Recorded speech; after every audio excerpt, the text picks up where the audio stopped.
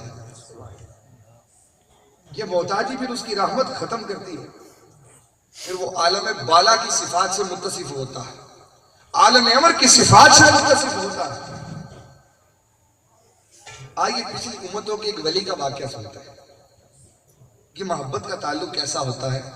حضرت صہیب رومی رحمت اللہ تعالی اس حدیث کو نقل کرتے ہیں، آپ فرماتے ہیں کہ ایک مرتبہ سید عالم نور مجسم سرور محتشم آقا محترم صلی اللہ علیہ وآلہ وسلم تشریف فرماتے، صحابہ کرام علیہ رضوان، ایسے مجمع لگا ہوا تھا ان کا، صحابہ کرام بیٹھے ہیں، نبی کریم صلی اللہ علیہ وآلہ وسلم نے پچھلی امتوں کی ایک کم سی نوجوان ولی کا قصہ سنایا۔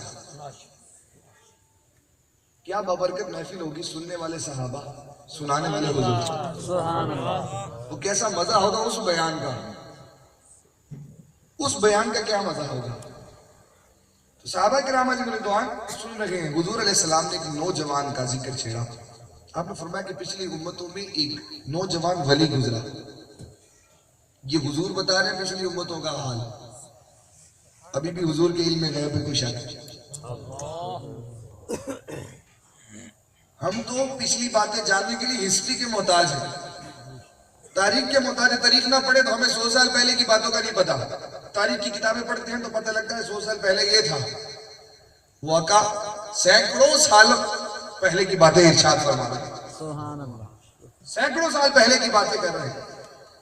تو حضور نے بتایا کہ ایک اللہ کا ولی گزرا،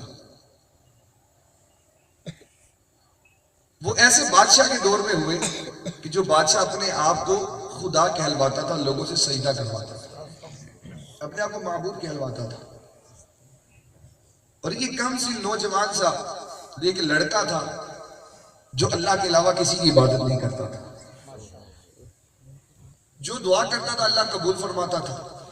لوگوں کو اس کی ولایت کا علم ایسے ہوا کہ ایک قافلہ جا رہا تھا، یہ بھی اس قافلے میں شریک تھے، کہ اچانک اس قافلے کو رکنا پڑا، وجہ پوچھی کہ قافلہ کیوں روکا، تو پتہ لگا کہ ایک شیر ہے بڑا خونخوار قسم کا جو کسی کو گزرنے نہیں دے گا، اب بڑے بڑے سورما وہاں دم دبا کے کھڑے ہیں کہ شیر کے سامنے کون جائے، لیکن جن کے دل میں خدا کا خوف ہو ان کے دل میں دنیا کا خوف نہیں رہتا۔ وہ ایک کم عمر لڑکا اللہ کا نام لے کے سینہ تان کے آگے بڑھا، اور دنیا دیکھ رہی ہے، قافلہ کھڑا ہے، بڑے بڑے سورما بہادر وہ جانوں والے بڑے بڑے مرد کھڑے ہیں وہاں پہ، یہ لڑکا آگے بڑھا، اس نے ایک چھوٹی سی کنکری اٹھائی، اللہ کا نام لے کے شیر کو ماری، وہ کنکری شیر کو لگنا تھا، شیر ڈھیر ہو گیا، وہ شیر سے ڈھیر بن گیا۔ اب لوگوں نے جب یہ دیکھا تو سمجھ گئی کوئی عام انسان تو ہو نہیں سکتا کہ جو پہلے تو اتنی جرت کرے کہ شیر کے سامنے کھڑا ہو، اس کی آنکھوں میں آنکھیں ڈال کے کھڑا ہو، اور پھر ایک کنکری سے شیر مار دے۔ لوگ سمجھ گئے کہ یہ یقیناً کوئی نہ کوئی پہنچی ہوئی شخصیت ہے، اس کے پاس یا تو کوئی جادو ہے یا کرشمہ ہے یا کوئی روحانی طاقت ہے۔ اب لوگوں نے کیا کیا، اسے عقیدت کی نگاہ سے دیکھنا شروع کر دیا، لوگ اس کے پاس آتے، اسے اپنی پریشانیاں بتاتے، وہ دعا کرتا، لوگوں کے مسئلے حل ہو جاتے۔ محبت کا تعلق ہے نا، پھر جب محبت کے تعلق میں انسان رب کے قریب ہوتا ہے، رب اس کی باتوں کو موڑتا نہیں ہے۔ سبحان اللہ، یہی راز ہے دعائیں قبول ہونے کا، التجائیں قبول ہونے کا، کہ پہلے اس کی مان لو پھر منوا لو۔ منوانے کے لیے کچھ نہ کچھ ماننا تو پڑتا ہے. پہلے اس کی مان لو پھر منوا لو. وہ جس کے لیے ہاتھ اٹھاتے تھے اس کا کام ہو جاتا تھا. اب یہ خبر چلتی بادشاہ کے دربار تک پہنچی. بادشاہ کے وزیروں نے کہا یہ تو آپ کی سلطنت کے لیے خطرہ ہے. کیوں؟ کہنے لگے کیونکہ وہ جو لڑکا مشہور ہوتا جا رہا ہے وہ در حقیقت آپ کو خدا مانتا ہی نہیں ہے. وہ کسی ایک خدا کی عبادت کرتا ہے. تو جب وہ ایک خدا کی عبادت کا نیا کانسیپٹ لے کر آئے گا, نیا نظریہ اور نیا مذہب لے کر آئے گا, تو آپ کی طاقت اور آپ کا غلبہ کمزور ہو جائے گا.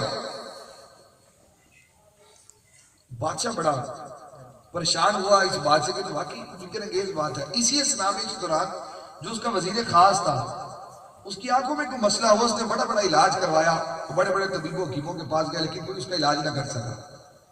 کسی نے کہا کہ وہ فلاں جگہ پہ ایک لڑکا رہتا ہے, اس سے جا کے دعا کرا لو ٹھیک ہو جاؤ گے. وہ ڈھونڈتا پتہ کرتا اس لڑکے تک پہنچ گیا اور جا کر کہا کہ اتنے ساری رقم دولت لے کر آیا, سامنے رکھ دی. کہا یہ تمہارے لیے لایا ہوں, یہ لے لو اور اس کے علاوہ جتنی چاہتے ہو لے لو, میری آنکھیں ٹھیک کر لو. اس نوجوان نے اس کی دولت کو ٹھکرا دیا. اس نے کہا کہ یہ دولت کی مجھے حاجت نہیں ہے, تمہارا کام اللہ سے دعا کرتا ہوں, اللہ نے چاہا تو ہو جائے گا. جب اس نے دعا کی تو اللہ تبارک و تعالیٰ نے فوراً اسے آنکھیں عطا فرمائی. سبحان اللہ. اس کی آنکھیں صحیح ہو گئی. اب بادشاہ کو جب یہ خبر پتہ لگی, بادشاہ اور زیادہ پریشان ہوا, اور پریشانی میں اگر اس نے کہا کہ اس نوجوان کو کسی بھی طریقے سے پکڑو اور میری بارگاہ میں لے جاؤ. اب وہ بادشاہ کے دربار میں اس کو پیش کیا گیا. بادشاہ کا دربار ہے, سارے درباری بڑے احترام سے ہاتھ باندھے نگاہیں چکائے بادشاہ کے احترام میں کھڑے رہتے ہیں. نوجوان پورے وقار کے ساتھ بادشاہ کے سامنے سینہ تان کے کھڑا ہوا. سبحان اللہ. بادشاہ نے کہا سنا ہے تو کسی ایک خدا کی عبادت کرتا ہے, تو کسی ایک رب کو مانتا ہے؟ تو نوجوان نے جواب دیا نعم ربی و ربک اللہ. وہ صرف میرا ہی نہیں تیرا بھی رب ہے اور اس کا نام اللہ ہے. اس نے کہا میرے علاوہ بھی تیرا بھی رب ہے؟ اس نے کہا ہاں تیرے علاوہ نہیں, وہ میرا بھی اور تیرا بھی ایک ہی رب ہے. بادشاہ نے کہا باز آ جا رہی تو مار دوں گا. اس نے کہا جان جاتی ہے جائے, لیکن محبوب کا در نہیں چھوڑیں گے. بادشاہ نے کہا کہ سپاہیوں اس کو پکڑو اور اسے پہاڑ کی چوٹی پر لے جاؤ, پہاڑ کی بلندی پر لے جاؤ اور اسے وہاں سے پھینک دو. وہ بڑا مطمئن ہے. سپاہیوں نے اس کو پکڑا اور پہاڑی کے اوپر لے گئے. پہاڑ کی بلندی پر لے جا کر نیچے کھائی ہے, گہرائی ہے, پتھر ہے, نوکیلی چٹانیں ہیں. نوجوان نے ہاتھ اٹھایا اور کہا اللہ جو تیری رضا ہے میں اس پہ راضی ہوں, جو تیری رضا ہے میں اس پہ راضی ہوں. اللہم اکفنیہم بما شئت, اے مولا ان کے مقابلے میں تیری جو میرے لیے رضا ہے میں اس پہ راضی ہوں, جو ان کے لیے تیرا حکم ہے میں اس پہ بھی راضی ہوں. یہ دعا کرنے کے پہاڑ میں ارتعاش ہوا, زلزلہ آیا, اور ایسا زلزلہ ہے کہ سپاہی ایک ایک کر کے پہاڑ سے گرنے شروع ہو گئے. جتنے سپاہی لانے والے تھے وہ سارے ایک ایک کر کے مر گئے. نوجوان صحیح سلامت پہاڑ سے اتر کے نیچے آیا اور آیا اسی وقار کے ساتھ بادشاہ کے دربار میں پھر کھڑا ہوا. بادشاہ تو شرمندہ ہو گیا کیونکہ اس کی بات جھوٹی پڑ گئی. خدا کی خدائی سچی, بادشاہ کی خدائی جھوٹی پڑ گئی. بادشاہ نے کہا اب اس کو ایک اور سزا دیتا ہوں. سپاہیوں کو بلا کہا اسے کشتی میں بٹھاؤ اور دور سمندر کی گہرائیوں میں لے جاؤ اور وہاں جا کر اسے پھینک دو, جہاں سے یہ تیر کر جانا چاہے تو نہ آ سکے. پکڑا, کشتی میں ڈالا اور سمندر کی گہرائیوں کی طرف لے گئے. جب کشتی ایسی جگہ پر پہنچی جس کے کناروں پر صرف پانی کی پانی تھی, جس کے گرد و نواح پانی کی پانی تھا, کنارہ نظر نہیں آتا تھا. بندہ جب ایسی جگہ پہنچ جائے جہاں پر کوئی ساحل نظر نہ آئے, کوئی بچانے والا بھی موجود نہ ہو, جتنے آس پاس ہیں سب مارنے کے ارادے سے لائے ہوں, تو کیا دل کی حالت ہوتی ہے. لیکن جس کی تار رب سے جڑ گئی ہو اسے کوئی کیا ڈرائے, اسے کوئی کیا دھمکائے, اس کا دل مطمئن ہے. اس نے پھر ہاتھ اٹھا اور کہا اللہم اکفنیہم بما شئت, مولا جو تیری رضا میں اس پہ راضی ہوں, جو میرے لیے حکم اس پہ بھی راضی, جو ان کے لیے حکم ہے اس پہ بھی راضی. اب پھر کشتی ڈولنا شروع ہوئی. کشتی یوں ڈولی کہ اللہ تبارک و تعالیٰ نے اس نوجوان کو تو محفوظ رکھا جتنے سپاہی کے وہ سب ڈوب کے مرے. کشتی کو حکم ملا, کشتی تیرتی تیرتی اس کو پھر ساحل پہ لے گئی. نوجوان پھر اترا, پھر پورے وقار کے ساتھ جا کے بادشاہ کے دربار میں کھڑا. شاعر کہتا ہے نا, فانوس بن کے جس کی حفاظت ہوا کرے, فانوس بن کے جس کی حفاظت ہوا کرے, ارے وہ شمع کیا بجھے جسے روشن خدا کرے. جسے اللہ بچائے اسے کون مار سکتا ہے. وہ بادشاہ کے دربار میں پھر کھڑا ہو گیا. اب کہ بادشاہ بہت کچا ہو گیا, کیونکہ بادشاہ کی 2 دفعہ شدید ذلت ہوئی. بادشاہ شرمندہ ہے, وہ حیران ہے کہ اسے آخر اتنے سپاہیوں کے جھرمٹ میں بھیجتا ہوں, یہ ننھا سا نوجوان بچ کر آ کیسے جاتا ہے. اب اس نوجوان نے محبت کا سودا کیا بادشاہ سے. یہ محبت کا سودا ہونے لگا ہے. اس نے بادشاہ سے کہا, بادشاہ میں تیرے ساتھ ایک ڈیل کرتا ہوں, سودا کرتا ہوں, میں جان کا نذرانہ پیش کرتا ہوں, لیکن ایک شرط ہے کہ تو مجھے ویسے مارے گا جیسے میں تجھے کہوں گا. تو 1000 بار میں مجھے بھیجے گا نا تو تو ہار جائے گا, میں جیت جاؤں گا. تو مجھے نہیں مار سکے گا, لیکن جیسے میں کہہ رہا ہوں تیرے ایک بار سے مار جاؤں گا, لیکن شرط ہے جیسے میں کہوں گا مجھے مارنا ہے ویسے مارے گا. بادشاہ نے کہا اور کیا چاہیے, اور کیا چاہیے, بتاؤ کون سی شرط ہے.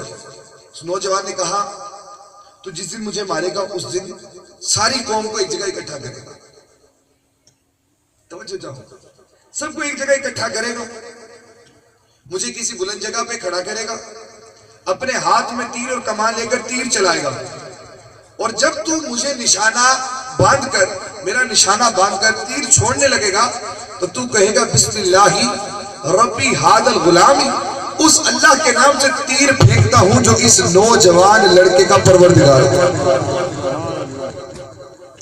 اس نے کہا تو میرے رب کا نام لے کے تیر چھوڑنا, میں مر جاؤں گا. تو جب تک اپنی ربوبیت کے دعوے میں مارنے کی کوشش کرے گا تو 1000 بار کوشش کر لے, تو ہارے گا, میں جیتوں گا.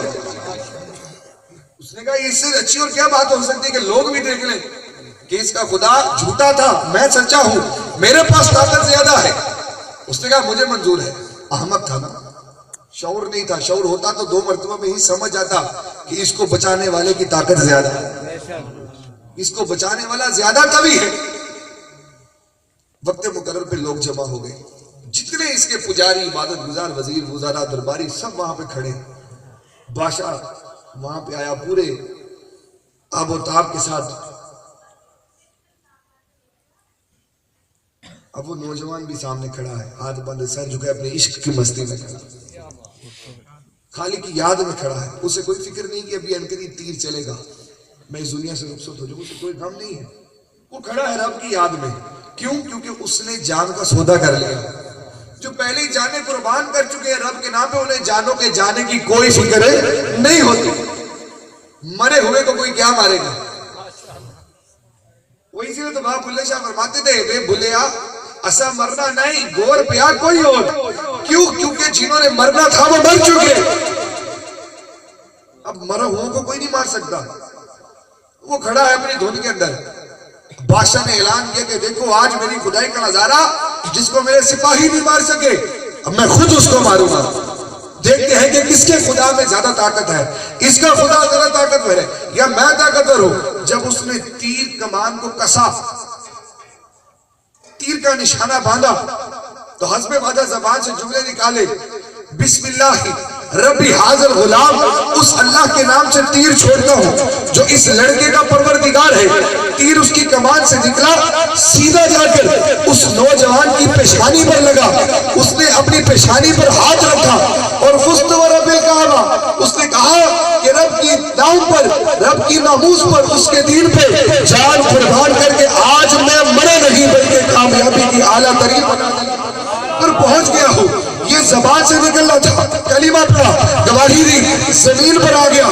آپ بھی سوچتے ہوں گے کہ آخر اس کے مرنے میں کمال کیا تھا, یہ سودا کیا تھا, اسے اپنی جان کا نذرانہ کرنے کا فائدہ کیا ہوا. تو سنیے, حضور نے فرمایا کہ جیسے ہی بادشاہ کی زبان سے لوگوں نے اللہ کا نام سنا اور اس نوجوان لڑکے کو مرتا ہوا اپنی آنکھوں سے دیکھا, لوگ یہ سمجھ گئے کہ در حقیقت طاقت کسی جھوٹے خدا میں نہیں بلکہ اس خدا کے نام میں تھی جس کے نام پر اس نوجوان نے شہادت کا نعرہ تکبیر، نعرہ رسالت، نعرہ رسالت، نعرہ غوثیہ۔ اور پھر ہوا کیا؟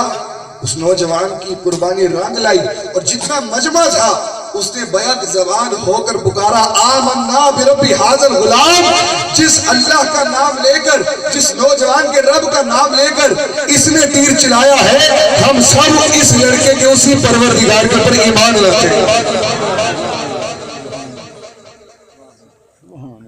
اور تفسیر ابن کثیر کے اندر لکھا ہے کہ وہ نوجوان اس حالت میں شہید ہوئے، ایسے ان کا سر تھا، ماتھے پہ تیر لگا اور اسی حالت میں وہ انتقال کر گئے۔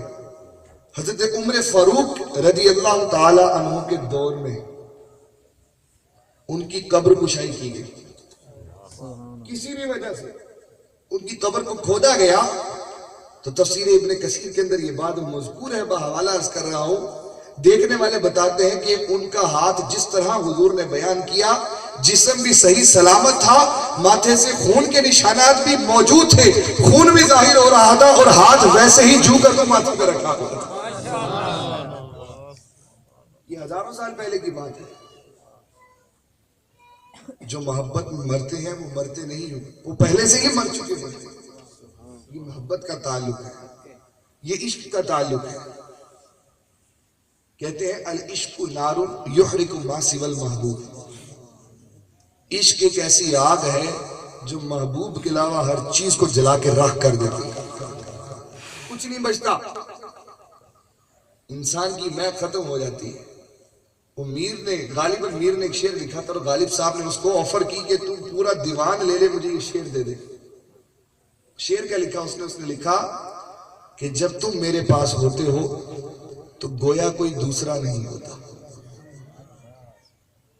سمجھے کہ نہیں سمجھے؟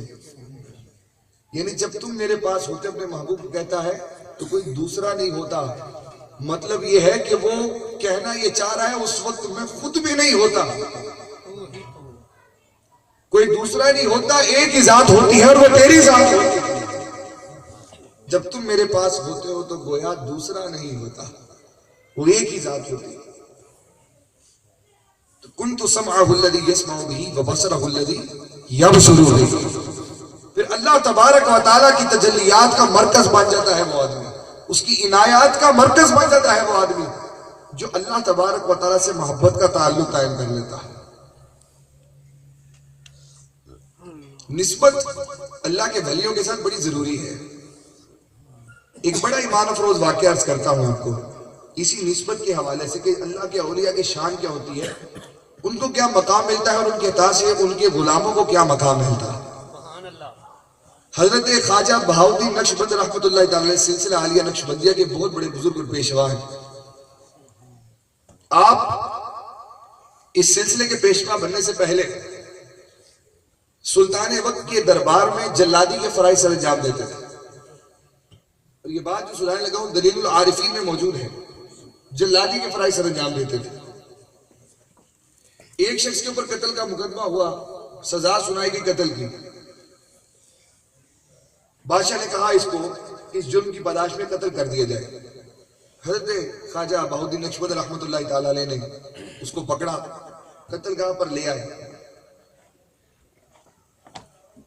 اس کو اس کی جگہ پر بٹھا دیا، تلوار اٹھائی اور نبی کریم صلی اللہ علیہ وآلہ وسلم پر درود پاک پڑھا۔ یہ آپ کا معمول تھا، آپ جب بھی کسی مجرم کو سزا دیتے تو درود پڑھا کرتے تھے۔ تو جب درود پاک پڑھا، درود پاک پڑھ کے تلوار اس کی گردن پہ ماری، تلوار لگی تو صحیح لیکن کاٹا نہیں۔ بڑے حیران ہوئے، زندگی میں پہلا انسیڈنٹ تھا، تلوار ہے اور جلاد کی تلوار ہے، جلاد تو ویسے ہی ماہر ہے گردن اتارنے میں، اور انہوں نے اپنی پوری قوت سے تلوار چلائی، تلوار لگی تو صحیح لیکن کاٹا نہیں۔ اب بڑے حیران ہوئے، خیر پھر اٹھائی تلوار اور پھر درود پاک پڑھا، پھر تلوار ماری، تلوار پھر بے اثر گئی۔ آپ نے اب کی تلوار اٹھا کے دیکھا، جیسے ہی تلوار مارنے لگے اس کے لب ہل رہے تھے، اس کے لب ہل رہے تھے، وہ کچھ پڑھ رہا تھا، آپ نے تلوار پھینک لی، اسے کہا کھڑا ہو، اسے کھڑا کہ اسے پوچھا، اسے کہا میں تجھے نہیں مارتا، تو صرف اتنا بتا دے جب میں تلوار تیری گردن پہ چلانے لگتا ہوں تو کیا پڑھتا ہے؟ وہ وظیفہ مجھے بتا دے۔ جن کا تعلق اللہ سے قائم ہو جائے ان سے تعلق رکھنے والے بھی خالی نہیں رہتے۔ انہوں نے کہا کھڑا ہو، صرف اتنا بتا دے کہ تو پڑھتا کیا ہے، وہ وظیفہ کیا ہے جس وظیفے میں اتنی جان ہے، اتنا اثر ہے، اتنی طاقت ہے کہ وہ تلوار کے وار سے بھی تجھے بچا لیتا ہے۔ تو وہ شخص عرض کرنے لگا حضور رب کی عزت کی قسم میں کچھ نہیں پڑھتا، میں کوئی آیت نہیں پڑھ رہا تھا، میں نے کوئی درود نہیں پڑھا، بس جب آپ اپنی تلوار میری گردن پہ مارنے لگے تھے میں صرف اپنے پیر کو یاد کر کے رب سے توبہ کرتا۔ ہمیں تلوار پھینک دی، دل کی دنیا زیر و زبر ہو گئی۔ پوچھا اتنا بتا کہ تیرے پیر کا نام کیا ہے، تیرے پیر کا نام کیا ہے اور وہ کہاں ملے گا؟ اس نے کہا میرے پیر کا نام حضرت امیر کلال رحمت اللہ تعالیٰ علیہ، اور وہ اس وقت دریا وخار کے اندر موجود ہیں۔ آپ نے جلادی وہی چھوڑی، شاہی آسائشیں اور آرام وہی چھوڑے، اور یہ کہتے ہوئے وہاں سے حضرت امیر کلال کی جانب بھاگنا شروع ہوئے کہ جو پیر اپنے مرید کو تلوار کے وار کے نیچے کٹنے نہیں دیتا وہ کسی مرید کو جہنم کی آگ میں جلنے کیسے دے گا؟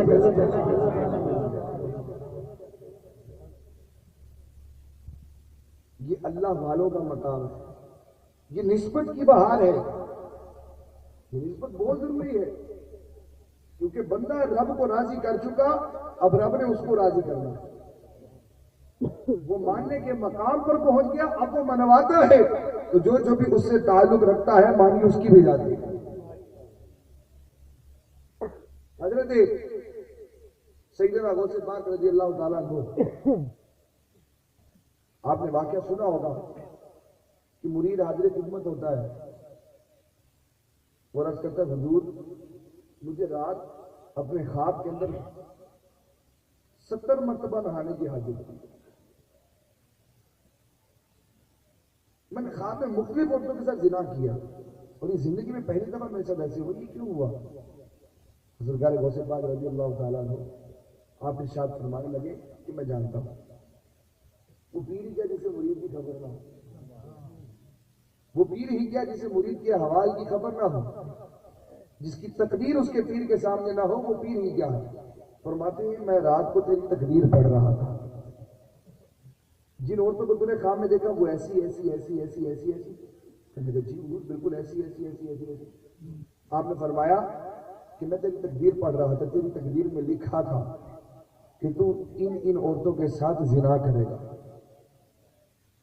مرید تو میرا ہے، میں نے رب کی بارگاہ میں ہاتھ اٹھا دیے، منوانے کے مقام پر ہے، ماننے کے مقام سے منوانے کا مقام ملا، اس کے مالک مولا تقدیر بدل دے، مالک مولا تقدیر بدل دے۔ جواب ملا کہ تقدیر اٹل ہے، کہا مالک مولا تو قادر کریم ہے، اس کی تقدیر بدل دے، تو اللہ تبارک و تعالیٰ نے تیرے زنا کا حکم تو نہیں بدلا لیکن اس حقیقت کو تیرے خواب سے تبدیل کر دیا۔ یہ ہے نسبتوں کا کمال، یہ ہے نسبتوں کی بہار، کہ ان اولیاء کے لڑ لگ جانے سے، جن اولیاء کو اللہ کریم نے ارشاد فرمایا کہ نہ ان پہ کوئی خوف ہے نہ ان پہ کوئی غم ہے، ان کے ساتھ منسوب ہونے والے بھی بے خوف اور بے غم ہو جاتے ہیں، ان کے ساتھ نسبت رکھنے والوں کا بھی یہی عالم ہے۔ حضرت امام راضی رحمت اللہ تعالیٰ علیہ صاحب تفسیر کبیر، انہوں نے بڑی بڑی کتابیں لکھی، حدیث پر بڑا کام کیا، تفسیر پر بڑا کام کیا، بہت بڑے عالم دین۔ جب ان کی انتقال کا وقت قریب آیا نا تو شیطان ان کے پاس آ گیا۔ انسان نے زندگی میں جو کچھ کمایا ہے اب وہ لے جانے کا وقت ہے، وہ ساتھ لے جانے کا وقت ہے، اگر اس آخری وقت میں ذرا سا بھی قدم پھسل گیا تو پوری کمائی پوری گٹری نیچے۔ شیطان پورا زور لگاتا ہے انسان کو گمراہ کرنے کے لیے اس وقت جب وہ دنیا سے جا رہا ہو۔ شیطان آ کر کہا پوری زندگی رب کی وحدانیت کا پرچار کرتے رہے، مجھے بھی تو کوئی دلیل دو اس کے ایک ہونے کی، کوئی دلیل بھی ہے رب ایک ماننے کی؟ آپ نے کہا لے پھر دلیل، یہ دلیل ہے رب کے ایک ہونے کی۔ شیطان بھی مولم الملکوت رہا، وہ اولیاء کے پاس اولیاء کے لیول کے وصف سے لے کر جاتا ہے، علماء کے پاس علماء جیسے وصف سے لاتا ہے، عام انسان کے پاس عام انسان جیسے وصف. شیطان نے ان کی دلیل کا رد کر دیا، جواب دے دیا. آپ نے کہا دوسری دلیل لے، اس نے دوسری دلیل کا بھی جواب دے دیا. آپ نے کہا تیسری دلیل لے، اس نے تیسری دلیل کا بھی جواب دے دیا. 360 دلیلیں دی. کتنی؟ 360 دلیلیں دی، تھوڑی نہیں ہے. شاید ہی ہم میں کوئی ایسا عالم ہو جسے 360 دلیلیں صرف اس بات پہ معلوم ہو کہ رب ایک ہے. شیطان نے 360 دلیلوں کا جواب دے دیا. اب آخری ٹائم میں گھبرا گئے. کیا جواب دوں؟ ساری زندگی رب کو ایک کہتا رہا، دین کا پرچار کرتا رہا، توحید اور وحدانیت کے گیت گاتا رہا. اس نے تو ساری دلیلوں کا جواب کوئی نہ کوئی جواب اور تعویل رکھ دی ہے آگے. ابھی جیسے گھبرائے ادھر پیر صاحب شیخ نجم الدین کبرا رحمت اللہ تعالیٰ علیہ وضو فرما رہے تھے. چلو لیا تھا کہ کولی کریں، دیکھا مرید پھنسا ہے، وہی چلو پھینکا. پانی کے قطرے منہ پر گرے اور وہاں سے فرمایا، اے اللہ کے بندے اسے دلیلیں کیوں دیتا ہے؟ یہ کیوں نہیں کہہ دیتا کہ میں بغیر دلیل کے رب کو ایک مانتا ہوں؟ یہ کیوں نہیں کہہ دیتا بغیر دلیل کے رب کو ایک مانتا ہوں؟ آپ نے یہ بولا اور ایمان لے کر دنیا سے چلے. تو پیر اور بزرگ ہم لوگ کسی کے پکڑتے ہیں زیادہ؟ ہماری نوکریاں لائی جائے، شادی ہو جائے، لڑائیاں ختم ہو جائے، تو مقدمہ ہے تو وہ حل ہو جائے، کوئی اچھی سی نوکری مل جائے، کاروبار چمک جائے، بیٹا ہو جائے، اولاد ہو جائے. ہمارے دور میں معذرت کے ساتھ پیر انہی کاموں کے لیے رہ گئے. پیروں سے جا کر کوئی وحدت الوجود کی تشریحات نہیں پوچھتا، کوئی تصوف کے مسالک و منازل نہیں پوچھتا، کوئی عشق حقیقی اور عرفان باری تعالیٰ کیا ہوتا ہے کہ نہیں پوچھتا. پیر صاحب کے پاس جاتے ہی گھٹنے پکڑ لینے، گوٹے پھاڑ لینے تھے، پیر صاحب دعا کرو، سارا مسئلہ ہو گیا. پیر صاحب بیچارے اللہ کرے، اللہ کو یاد کرے، انہیں بھی مسئلوں کے چکر میں ہی پڑھنا پڑتا ہے. رات کو تہجد پڑھ رہے تو مریدوں کا فون، حضرت دعا کرنا ذرا بچی کے ساتھ سے بڑا پیر ہو رہی ہے. حضرت نماز پڑھنے لگے، فون آ گیا، حضرت دعا کرنا، میں انٹرویو دے چلا. ٹھیک ہے، یہ دعائیں پیروں سے کرانی چاہیے، لیکن پیر انہی مقصد کے لیے رہ گئے، ہمارے اسی مقصد کے لیے پیر رہ گئے. یہ بات غلط ہے. اگر پیر بنایا ہے کسی کو تو اس سے لو، فیض لو، اس سے جا کر کے سمجھو کہ رب کیسے ملتا ہے، اس سے جا کر کے پوچھو رب کیسے ملتا ہے، اس سے جا کر کے سیکھو کہ میں رب کو کیسے پا سکتا ہوں.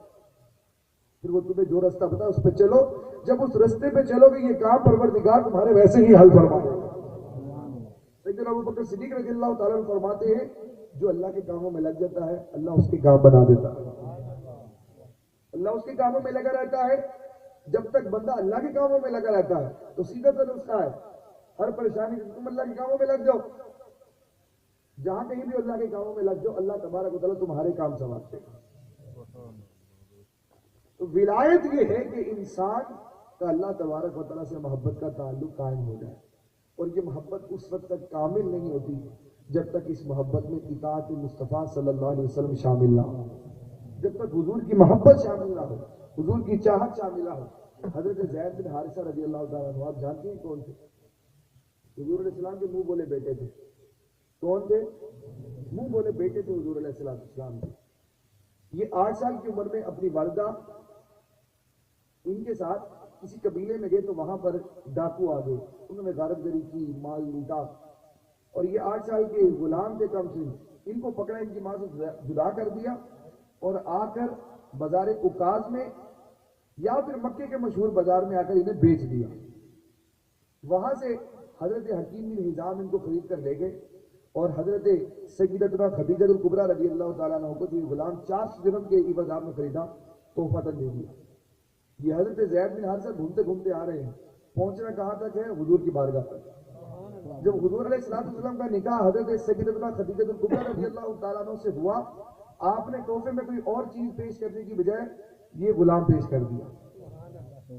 تو حضرت زید بن حارثہ اس عمر میں حضور کے غلام بنے جس عمر میں لڑکے کو باپ کی شفقت کی ضرورت ہوتی ہے، بڑے بھائی کی تھپکیوں کی ضرورت ہوتی ہے. محبت و چاہت کی ضرورت ہوتی ہے، والدین کی رشتوں کی اعزت اقربا کی ضرورت ہوتی ہے، دوستوں کی ضرورت ہوتی ہے، کھیلنے کودنے کی ضرورت ہوتی ہے، آسائشوں کی، آرام کی، خواہشوں کے پورے ہونے کی ضرورت ہوتی ہے۔ اب کیا یہ ساری چیزیں انہیں حضور سے ملی؟ کیا حضور نے یہ سب کچھ انہیں دیا؟ اس کا فیصلہ بھی ہو جاتا ہے۔ ان کے جو والد تھے حضرت زید بن حارثہ کے، روایت میں لکھا ہے کہ وہ مارے مارے پھرتے تھے ان کو ڈھونڈتے، ان کی محبت میں وارفتہ ہو کر شعر پڑھا کرتے تھے کہ بقیت علی زید لم ادری ما یفعل به احی ام دونہ الاجل احی فیرجی ام دونہ الاجل۔ شعر پڑھا کرتے تھے، میں زید پر روتا ہوں، یہ سوچ سوچ کر روتا ہوں کہ پتہ نہیں وہ زندہ ہے کہ لوٹ آئے گا، یا موت نے اسے لقمہ بنا لیا ہے، وہ لقمہ اجل بن چکا ہے۔ مارے مارے پھرتے تھے، زید کا پتہ پوچھتے تھے۔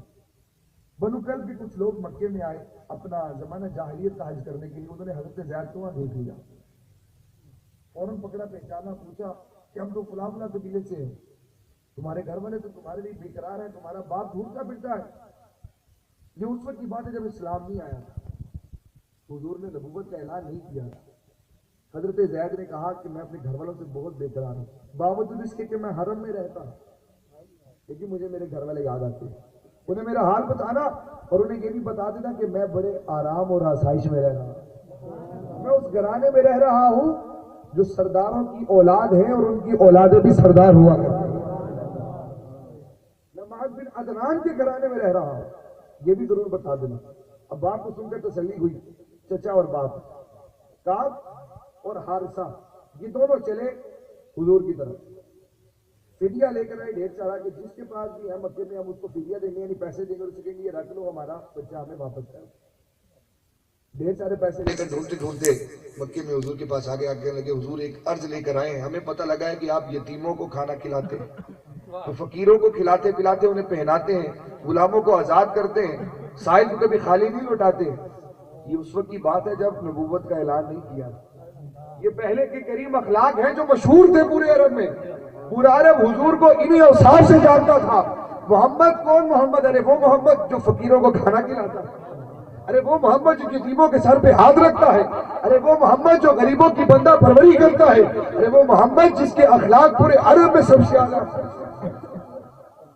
ہم آپ سے بڑی امید لے کر آئے ہیں، ہم یہ فدیہ لے کر آئے ہیں، ایک غلام جو آپ کے پاس ہے یہ فدیہ لے لے، غلام ہمیں دے دیں۔ حضور نے فرمایا کس کی بات کرتے ہیں؟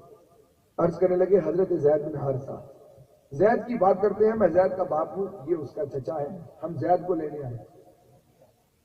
اللہ اکبر، آقا نے کیا ارشاد فرمایا؟ حضور علیہ السلام نے فرمایا میں تمہیں اس سے بہتر آپشن دیتا ہوں، میں تمہارے پاس اس سے زیادہ بہتر تجویز رکھتا ہوں۔ وہ پوچھنے لگے کیا؟ آپ نے فرمایا تم اسے بلا لو اور اس سے پوچھو، اس سے پوچھو وہ تمہارے ساتھ جانا چاہتا ہے یا میرے پاس رہنا چاہتا ہے۔ اگر وہ تمہارے پاس جانا چاہتا ہے تو فدیے کی حاجت نہیں، بغیر فدیے کے لے جاؤ، اور اگر وہ میرے پاس رہنا چاہتا ہے، کیا کمال کے جملے حضور نے فرمایا جو پھر مجھے پسند کر لے میں اس کے بدلے فدیہ پسند نہیں کرتا، جو مجھے چن لے میں اس کے بدلے کیسے کوئی چیز پسند کر سکتا۔ چچا نے کہا یہ تو بڑا عمدہ اور انصاف والا فیصلہ کیا، آپ نے بلا لیا۔ اب ان کو پوری امید تھی کہ بچے نے کس کا نام لینا ہے، باپ کا، ایک طرف باپ کھڑا ہو اور ایک طرف کوئی اجنبی کھڑا ہو، بھلے وہ سردار عربی کیوں نہ ہو، لیکن باپ سے زیادہ پیار کسی سے نہیں ہوتا، چچے سے زیادہ پیار کسی سے نہیں ہوتا، رشتوں سے زیادہ عزیز کوئی نہیں ہوتا۔ وہ اندر سے بااعتماد تھے کہ بچہ آئے گا تو ہمارے ساتھ چلا جائے گا۔ جب حضرت زید کو بلایا گیا، حضور علیہ السلام نے بٹھایا، کہا یہ پہچانتے ہو؟ اس کے جی حضور یہ میرے والد ہیں، یہ میرے چچا۔ حضور علیہ السلام نے فرمایا زید تمہارے پاس اختیار ہے، یہ تمہارا باپ ہے، یہ تمہارا چچا ہے، تم ان کے ساتھ جانا چاہو تو چلے جاؤ، ادھر میں ہوں محمد مصطفیٰ، مجھے بھی تم جانتے ہو، میری صحبت بھی تم دیکھ چکے ہو، میرا رویہ اور حسن اخلاق بھی دیکھ چکے ہو، وہاں تمہارا باپ اور چچا ہے، یہاں میں ہوں، تم نے کہاں جانا ہے یہ فیصلہ تم کرو۔ جانتے ہیں حضرت زید نے کیا کہا؟ اس عمر میں، جس عمر میں بچے کو باپ کی حاجت، جس عمر میں بچے کو ماں کی حاجت، جس عمر میں بچے کو کھیل کود کی، دوستوں کی، آسائشوں کی، نعمتوں کی، ناز و نعم کی عادت ہوتی ہے، وہ یہ زندگی گھر کی زندگی باپ اور ماں کی محبت والی زندگی کو ترجیح دیتا ہے. حضرت زید نے اس عمر میں بغیر سوچے سمجھے یک زبان ہو کر عرض کیا یا رسول اللہ میں آپ کی ذات پر اپنے باپ اور اپنے چچا کو کبھی ترجیح نہیں دے سکتا. باپ نے ملامت کی کہا نہ سمجھ ندان آزادی پر غلامی کو ترجیح دیتا. ادھر آزادی ہے, ادھر گھر بار ہے, ادھر رشتے ہیں, ادھر غلام ہے تو غلامی کو آزادی پہ ترجیح دے رہا ہے. تو حضرت زید کا جواب دینے لگے اللہ اکبر کبیرہ. حضرت زید عرض کرتے ہیں حضرت زید فرمانے لگے کہ آپ ٹھیک کہتے ہیں, ایک طرف میرا باپ ہے, ایک طرف میرے چچا ہے, ایک طرف میرے رشتہ دار ہیں, ایک طرف عائزہ قریبا ناز و نعمتیں ہیں, لیکن دوسری جانب محمد عربی ہے. وہ فرماتے ہیں میں نے ان میں وہ خوبیاں دیکھی ہیں جو پورے عرب میں کسی اور کے پاس. کیا دیکھا؟ ابھی تو شکل کمر بھی نہیں دکھایا تھا, ابھی تو انہوں نے کنکریوں کو کریمہ بڑھتے بھی نہیں دیکھا تھا, ابھی تو انہوں نے کھاری کنوں کو شیری ہوتے بھی نہیں دیکھا تھا, ابھی تو انہوں نے اشارے سے سورج کو پلٹتے بھی نہیں دیکھا تھا, ابھی تو انہوں نے انگلیوں سے پانی کے چشمے جاری ہوتے بھی نہیں دیکھے تھے. آخر دیکھا کیا ہے حضرت زید؟ ہمیں بھی بتائیے کہ آپ نے آخر وہ دیکھا کیا جسے دیکھ کر آپ نے باپ ماں رشتہ دار دوست احباب سب کچھ قربان کر دیا. تو گویا حضرت زید جواب دیتے ہیں معجزہ بھلے کوئی نہ دیکھا ہو, جب آنکھوں کے سامنے سراپا معجزہ ہو تو پھر اور دیکھنے کی حاجت ہی کیا رہتی. تو چلتے پھرتے معجزے تھے وہ کریم اخلاق والے جو کسی غیر کے بچے کو اپنا بچہ بنا کے رکھے, جو کسی غیر کی اولاد کو اپنی اولاد کا پیار دیں, حضرت خدیجہ ماں کا پیار دیں, حضور باپ کا پیار دیں, ان کی ہر خواہش کو پورا کریں, غلاموں والا سلوک نہ کریں. ارے وہ غلام حضور کا در چھوڑ کے کیسے جا سکتا ہے؟ جب حضرت زید نے ان جذبات کا اظہار کیا حضور بہت خوش ہوئے, حضرت زید کو اٹھایا. ایک روایت میں آتا ہے کہ قریش کی ایک مجلس میں جا کے حضور نے یہ اعلان کیا, اور ایک روایت میں آتا ہے کہ حتیم کعبہ میں کھڑے ہو کر حضور نے اعلان کیا کہ اے لوگوں گواہ رہنا, آج کے بعد یہ زید محمد عربی کا غلام نہیں بلکہ محمد مصطفیٰ کا بیٹا.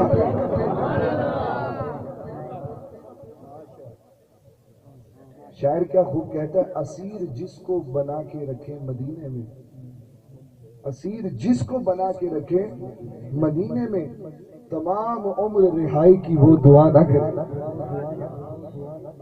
جنہیں حضور کے در کی حاضری اس در کی غلامی نصیب ہو جائے انہوں نے بادشاہت کو کرنا. میرے محترم اسلام بھائیوں, یہ حضور علیہ السلام کی محبت یہ مومن کی فطرت میں سے, یہ مومن کی فطرت ایمانی کا تقاضا ہے. جب تک یہ محبت نہیں ملتی رب کی محبت نہیں ملتی. یہ محبت حضرت زید کو ملی, اس کے بعد رب نے انعام کیا دیا, چوتھے مسلمان حضرت زید تھے. اور یہ وہ واحد صحابی ہیں جن کا نام اللہ تبارک و تعالیٰ نے قرآن پاک میں ذکر کیا. جو واحد صحابی ہیں یہ کس صدقے سے ملا؟ حضور کے نام پہ سب کچھ قربان کر دینے سے. العشق نار یحرق ما سوى المحبوب, عشق آگ ہے جو محبوب کے علاوہ سب جلا دے. جب سب کچھ جل چکا تھا تو اتنی سی عمر میں سب کچھ بھول گئے تھے, تو حضور نے انعام بھی دیا, پھر اپنا بیٹا بنا لیا. اور حضور علیہ السلام کے صحابہ میں انہیں یہ شرف حاصل ہے کہ ان کی متعلقہ جو تھی حضرت زینب حضور علیہ السلام کی پھوپھی ذات بہن, ان سے حضور علیہ السلام نے خود نکاح فرمایا تھا. اللہ تبارک و تعالیٰ کی محبت منزل مقصود ہے وہ پانے کے لیے حضور کی محبت, اور حضور کی محبت حاصل کرنے کے لیے حضور کی اطاعت کرنی پڑتی ہے, حضور کی سنت کو اپنانا پڑتا ہے. کیونکہ حضور علیہ السلام ارشاد فرماتے ہیں من احب سنتی فقد احبنی ومن احبنی کان معی فی الجنہ, جس نے میری سنت سے پیار کیا اس نے مجھ سے پیار کیا, اور جس نے مجھ سے پیار کیا وہ قیامت میں جنت میں میرے ساتھ رہے. تو اس کے لیے کیا کرنا ہوگا؟